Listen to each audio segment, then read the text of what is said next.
In fairy tales, the princess's kiss turns a frog into a prince. In my case, the prince's kiss turned princesses into corpses. Quote allegedly from Ted Bundy's journal. This single mom thought she'd struck gold when she found her dream guy, but man, plot twist, he turned out to be a serial killer. Can you imagine how wrecked she must have been when she found out? Living with someone for years only to discover your perfect match was actually out there taking lives. Hey guys, welcome to True Story to Movie, your go-to channel for real stories that were so incredible they had to be made into Hollywood films. Before we get started, don't forget to smash that subscribe button so you don't miss out on more true crime movies we'll be covering. Alright, let's cut to the chase. Ted Bundy was born Theodore Robert Cowell on November 24, 1946. The guy never knew who his dad was, since he was born out of wedlock. Because of this whole situation, his grandparents claimed him as their own kid, which meant his actual mom, Eleanor Louise Cowell, had to pretend to be his sister. When Ted finally learned that Eleanor was actually his mom and not his sister, he completely lost it. Things got even worse when Eleanor married John Bundy. Ted just couldn't deal. He never got along with John Bundy, even though he took the guy's last name. His stepdad tried everything to make little Ted feel like part of the family, but it just wasn't happening. Ted was always a loner, choosing to do his own thing instead of hanging with his siblings. Ted grew up to be super quiet, but get this, he still managed to be a big deal in college because he was both good-looking and crazy smart. His first girlfriend was Stephanie Brooks at the University of Washington. But that whole thing went south when Stephanie dumped him without any explanation. Ted was super bitter about it and promised himself he'd make it big and make Stephanie regret leaving him. Once he got successful, he managed to get back with Stephanie and even convinced her to agree to marry him. But here's the ice-cold part. Ted deliberately left her hanging just to get revenge for what happened back in the day. Ted kicked off his crime spree on January 31st, 1974, with his first known victim, Linda Mae Healy in Washington. His last known victim was Kimberly Leach, just a 12-year-old kid who was found in Florida on February 9, 1978. Ted Bundy typically targeted young women with long, dark hair, often styled in the middle part. He would approach his victims while pretending to be injured, such as using crutches or feigning a disability, to elicit their sympathy, which would lead them to help him. Once he was close to his victims, he would abduct them, assault them, and often kill them. His methods of murder included strangulation, beating, and stabbing, among other means. Afterward, Ted would leave his victims in remote areas or dispose of them following the brutal attacks.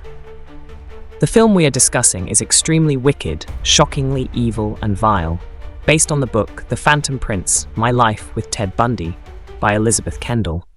The response to this book has been quite varied. Some praise it while others criticize it. Regardless, the book has received positive feedback on Goodreads and has been reprinted.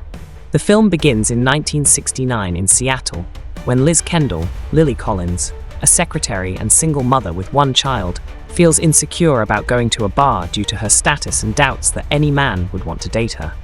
She then meets a man who brings color to her life, Ted Bundy, Zac Efron. Ted is a law student who is undoubtedly the ideal man for every woman, handsome, smart, and incredibly charming. When they first meet at the bar, Ted immediately plays a song on the jukebox and invites Liz to dance. They hit it off so well that Liz takes Ted home with her, and they end up spending the night together without having sex. Perhaps Ted's intention was to win Liz's heart without being sexual. The next morning, Liz is shocked to wake up and not see Ted and her daughter in the bedroom. When she sees Ted happily having breakfast with her daughter, Molly, Liz finds herself falling more in love with Ted. From there, their relationship deepens, and Ted begins to help Liz take care of Molly. The plot continues to show how they live happily together, depicting scenes where they celebrate Molly's birthday or spend Christmas and play in the snow together. Ted drives a Volkswagen Beetle that he takes everywhere. On the surface, Ted appears to be the perfect guy, kind, loving, attentive, and possessing all the qualities that women desire. He seems like the complete package for Liz and Molly. However, beneath all that perfection lies a dark side of Ted that has yet to be revealed. The film jumps to 1974, where news about the killings of young women starts to emerge. One of the cases is the disappearance of two women, Janice Ott and Denise Nasland, in broad daylight at Lake Sammamish. People reported seeing a man with a bandaged hand asking some girls to help him carry a boat to his Volkswagen Bug. A sketch of the suspect began to circulate, and soon after, Ted Bundy's name entered the list of suspects. The story then jumps back to 1975 in Utah, where police arrested Ted for running 2 red lights. When the police saw items like rope, a crowbar, garbage bags, gloves, and a flashlight that could be used to kill victims in Ted's car, they took him into custody. This news made it into the newspapers, with a clear picture of Ted. One victim, Carol DeRonch, Grace Victoria Cox, managed to escape from an attempted kidnapping by Ted. She immediately identified Ted in a lineup and said that he had abducted her and threatened to kill her. Ted was convicted, but his lawyer, John O'Connell, Jeffrey Donovan, helped Ted reduce his bail so he could get out and return home to Liz. When Ted returned home, he was met with a slap from Liz, who had read about him in the newspaper. She questioned him about the news. Ted told her not to believe everything in the papers. He claimed that someone had informed the police about him being in Utah, which led to his arrest. Can you guess who might have revealed Ted's name to the police? Ted was puzzled as to why his name was with law enforcement. He even dramatized it during dinner by saying that he was now always being followed by police. He pointed to a car across the street, claiming it was always following them after they left the house. Liz began to feel uneasy about Ted. That night, Ted asked to study at the library, saying he wanted to prepare for his court appearance. However, while at the library, a female student recognized him and alerted the librarian. The librarian had no choice but to ask Ted to leave to avoid any concerns. Meanwhile, Liz, who was in the bedroom, felt anxious. When she saw Ted's bag, she opened it and checked its contents. However, she didn't find anything suspicious. The scene jumps back to 1976, on February 23rd at the Salt Lake courtroom. Ted was informed that several girls were missing. In court, Ted continued to insist that he was innocent, claiming he had been framed. He believed Carol had seen his photo prior to the lineup being presented to her, explaining why he looked so familiar to her. Ted told his lawyer that his friends would joke that he looked like the killer since he also drove a VW similar to the suspects, but he didn't think anyone would take it seriously. Carol, on the witness stand, pointed to Ted, identifying him as the one who kidnapped and tried to kill her. Liz was also at the trial. O'Connell, Ted's lawyer, questioned Carol's reliability, suggesting that she might have been influenced by photos of Ted, and asked her if she was sure she'd actually seen his car, since there were many similar ones around. Carol replied that the officers had pushed her into saying so, not because she was certain about it. While waiting for the verdict, Ted invited Liz to go to the animal shelter with him, planning to adopt a dog. This was where Liz first met Carol Ann, an old friend of Ted's. Ted introduced her and explained their connection. When Liz picked a dog to adopt, it seemed scared of Ted. They ended up leaving without the dog and went home to celebrate, brushing aside all the recent events. Liz was captivated by Ted's charm. After 4 days, the court found Ted guilty of Carol's kidnapping, sentencing him to Utah State Prison. Liz seemed apologetic, which was strange since she didn't need to be, but she still took in the families of victims. The story skips to March 1, 1976, when Ted was transferred to Utah State Prison. He seemed very stressed out, especially as other inmates were clearly not fond of him due to the brutality of his crimes against women. While Ted was working on researching his case and prepping a defense, a cop approached him, trying to confirm if he'd ever been to Colorado. Ted didn't answer, but the cop took his silence as a yes.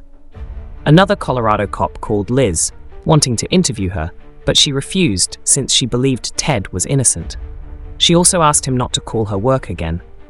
As the Colorado case got more attention, Ted's lawyer, O'Connell, told him he couldn't continue as his lawyer since he wasn't licensed in Colorado. However, he promised to recommend some other attorneys based there. The story then jumps to 1977 in Aspen, Colorado, where Ted faced new charges for the murder of Karen Campbell. Liz, who initially believed Ted was innocent and framed, was starting to crack under all the pressure. In prison, other inmates disliked Ted for his brutal crimes.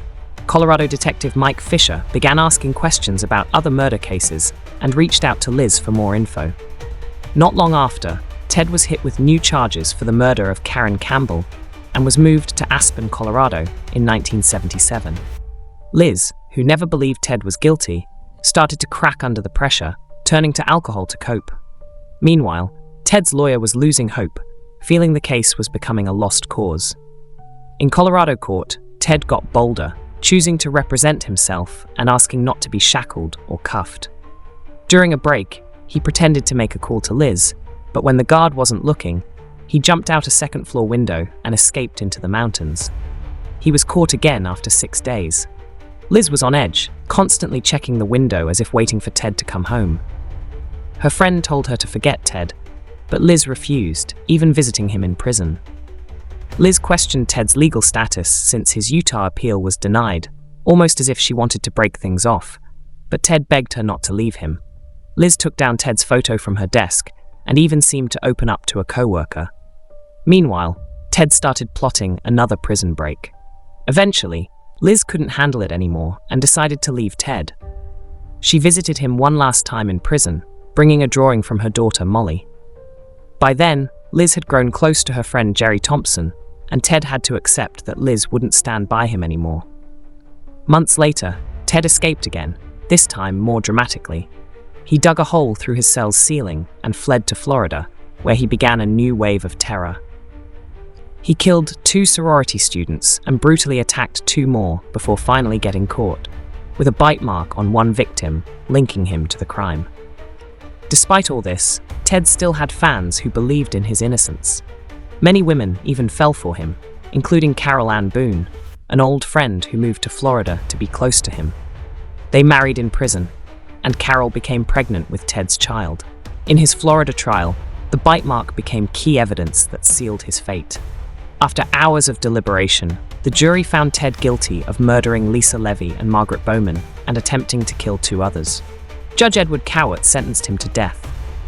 10 years later, Liz got a letter from Ted and visited him to hear a confession. She showed him photos of the victims, and Ted finally admitted to the brutal murders. Liz left the prison heartbroken, but knew her nightmare was over. Outside, Molly, now a teenager, and her husband Jerry were waiting, and Liz reassured them that everything would be okay. What do you think? Have you seen the movie? If not, go watch it. Thanks for tuning in, and don't forget to subscribe to stay updated on more true crime stories. See ya!